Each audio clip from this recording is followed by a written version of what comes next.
آج جو درباروں پر مجاور بیٹھے ہوتے ہیں وہ اور ان کو ٹھیک کرنے کی ضرورت ہے، اس لیے کہ ان کی وجہ سے دربار بدنام ہو رہے ہیں۔ میں سنی سنائی بات نہیں کرتا، میں آپ بیتی بات کرنے لگا ہوں۔ میں کئی درباروں پر میرا جانا ہوا ہے اور وہاں جو مجاور بیٹھے ہوتے ہیں کچھ تو گدی نشین ہوتے ہیں، کچھ ان کے چیلے چمچے ہوتے ہیں۔ تو جو مجاور ہوتے ہیں نماز سے فارغ، قرآن سے فارغ، ان کو صاحب دربار کے بارے میں کچھ پتہ نہیں ہوتا، اور ہوتا کیا ہے کہ صرف دربار پر بیٹھ کے چرس پینی، بوٹی پینی اور ہیروین اور یہ اور وہ، اور دوسرے بھی مجاور وہاں اکٹھے ہو کر یا علی مدد، مولا علی مدد اور فلاں۔ ان ملنگوں کا سلام یہ ہے، عام مسلمان تو کسی کو ملے تو کہتا ہے السلام علیکم، تو یہ مجاور جب ایک دوسرے کو ملتے ہیں یا درباروں پہ جاتے ہیں تو یہ جا کر کہتا ہے یا علی مدد، وہ آگے سے کہتا ہے مولا علی مدد۔ کیا حضرت علی کا یہ سلام تھا؟ کیا حضرت علی کی یہ تعلیم ہے؟ کیا حضرت علی نے یہ تلقین فرمائی ہے سلام کرنے کی؟ یہ حضرت علی کے اوپر کتنا بڑا بہتان اور ان کی کتنی بڑی توہین ہے۔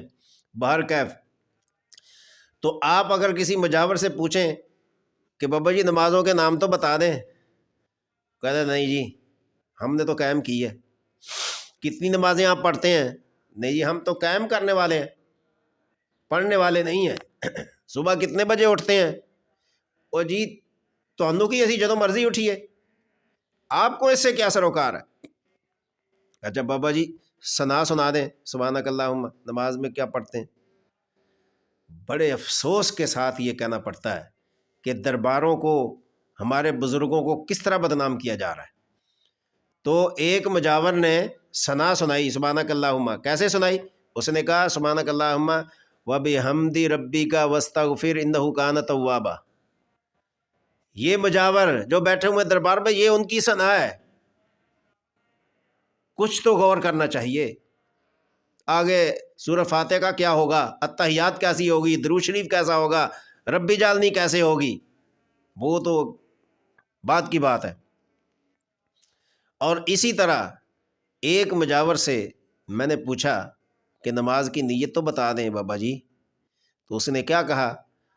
پہلے تو اس نے بتائی نہیں، 5-10 منٹ اس نے اچھی خاصی بحث کی، تو جب اس نے نیت بتائی نماز کی، آپ بھی سن کر حیران ہو جائیں گے اور ہمارے علماء بھی حیران ہو جائیں گے کہ یہ کیسی نیت ہے۔ اس نے کہا 4 رکعت نماز فرض بندگی خدا دی،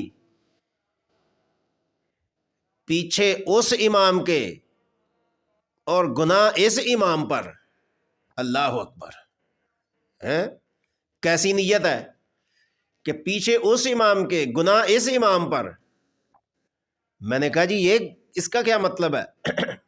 اس نے کہا پیچھے اس امام کے، یعنی ہم نبی پاک صلی اللہ علیہ وسلم کے پیچھے نماز پڑھ رہے ہیں، اور جو گناہ ہمارے وہ اس امام پر۔ لا حول ولا قوت الا باللہ۔ رسالت مآب صلی اللہ علیہ وسلم پر اس قدر بڑا بہتان، اور ان کو ذرا بھی شرم نہیں آتی کہ نماز یہاں پڑھ رہے ہیں، کہتا ہے پیچھے اس امام کے۔ یہ مجاوروں کی باتیں ہیں۔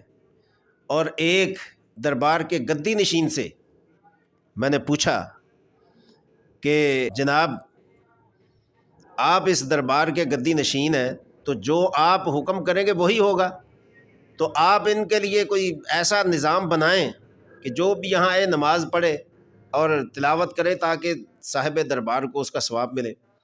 اس نے کہا من کنت مولاہ فہو علی مولاہ، جس کا علی مولا اس کا اللہ مولا۔ یہ کہا کہ اس نے بات کو ختم کر دیا کہ جی بس من کنت مولاہ فہو علی مولاہ، کہ سرکار نے فرمایا جس کا میں مولا اس کا علی مولا۔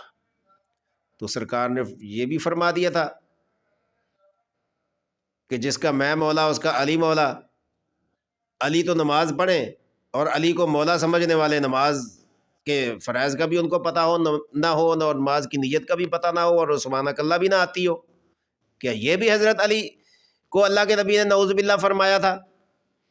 تو کس قدر یہ گھٹیا ترین غیر اسلامی، غیر شرعی، غیر قرآنی اور غیر اخلاقی حرکات ہیں جو ہمارے درباروں پر ہو رہا ہے۔ خدا کے لیے جو ارباب بے اختیار ہیں، ملکی طور پر بھی ان پر قانون ہونا چاہیے، اور جو ہمارے علماء ہیں، اگر خدا نہ خواستہ کوئی دربار کی بے ادبی کر دے تو کتنے علماء کے بیان آنے شروع ہو جاتے ہیں، جی فلاں ہیں، جی فلاں نے دربار کو ایسے کہہ دیا، فلاں نے دربار کو ایسے کہہ دیا۔ میں ان کی خدمت میں مؤدبانہ گزارش کرتا ہوں، اگر آپ صاحب دربار اور دربار کی عزت کو بچانا چاہتے ہیں تو ان جیسے مجاوروں کو ان کا تعلق درباروں سے ختم کرنا ہوگا، تاکہ دربار جو ہیں چرس سے، ہیروین سے اور چرس سے اور اسی طرح نشے والی چیزوں سے درباروں کو پاک کیا جائے۔ اگر آپ نہیں کریں گے، کیا یہ علماء پر ذمہ داری نہیں ہے؟ اس بات کی بھی آپ سے پوچھ ہوگی۔ اگر آپ درباروں کو مانتے ہیں تو ان کے ماننے کی وجہ سے درباروں پر یہ جو کچھ ہو رہا ہے، پھر یہ جو میلے ٹھیلے باجے گاجے یہ جو ہوتے ہیں عرس کے نام پر، اس کو کون روکے گا؟ آپ کسی بھی دربار پر جب کوئی اس کا میلہ وغیرہ یا عرس ہوتا ہے تو اول تو وہ میلے ہی ہوتے ہیں جس میں خرافات، واہیات اور فضولیات، غیر شرعی، غیر اخلاقی حرکات ہوتی ہیں۔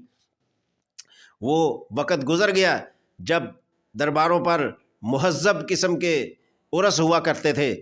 آج آپ کسی کو کہیں کہ جی یہ میلے کی بجائے آپ عرس کا انتظام کر لیں، یہاں محفل میلاد رکھ لیں، کوئی جلسہ رکھ لیں، علماء کو بلا لیں، تاکہ عوام کو بھی کوئی دین کی بات سمجھ آ جائے گی اور صاحب دربار کے لیے بھی ایصال ثواب ہو جائے گا۔ وہ کہتے ہیں جی عرس رکھیں گے تو پھر تو لوگ آتے ہی نہیں ہیں۔ ہاں میلہ ٹھیلا رکھیں، یہاں باجا گاجا رکھیں، یہاں جناب علی یہ وہ خرافات کریں تو پھر لوگ آتے ہیں۔ اور نام کیا دیتے ہیں؟ جو اس دربار میں مدفون ہے کہتے ہیں جی اس کی آج شادی ہے، اس میلے کو کہتے ہیں جی اس کی شادی ہے۔ کیا کمال ہے، کیا دماغ ہے! شیطان نے کیا کیا تراش کر مسلمان کے دماغ میں یہ بھر دیا۔ کیا موت کے بعد بھی کوئی شادی ہوتی ہے؟ بجائے اس کے کہ اس سے عبرت حاصل کی جائے، اللہ کے نبی صلی اللہ علیہ وسلم نے فرمایا قبرستان جایا کرو، قبرستان جانے کی وجہ سے تمہارے دل سے دنیا کی محبت کم ہوگی اور آخرت کی محبت آئے گی اور موت یاد آئے گی۔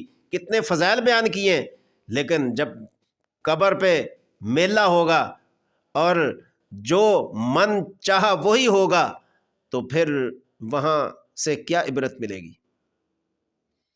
تو یہ بات سوچنے کی ہے۔ اور یہ بھی آپ کو بتا دوں، ایک مجاور سے بات کی تو جب اس سے پوچھا گیا کہ تم کیا ذکر کرتے ہو تو وہ کہتا میں تو عیسائی ہوں، اور لبادہ اس نے وہ پگڑ باندھا ہوا ہے اور 20-30 تسبیحاں گلے میں ڈالی ہوئی ہیں، ہاتھوں میں کڑے ہیں، پاؤں میں کڑے ہیں، اور جناب علی وہ مونچھیں اور داڑھی چھوٹی چھوٹی رکھی ہوئی ہے، کہتا جی میں تو عیسائی ہوں۔ اب عیسائی دربار کا مجاور بن کے بیٹھا ہوا ہے، کس بات کا رونا رویا جائے؟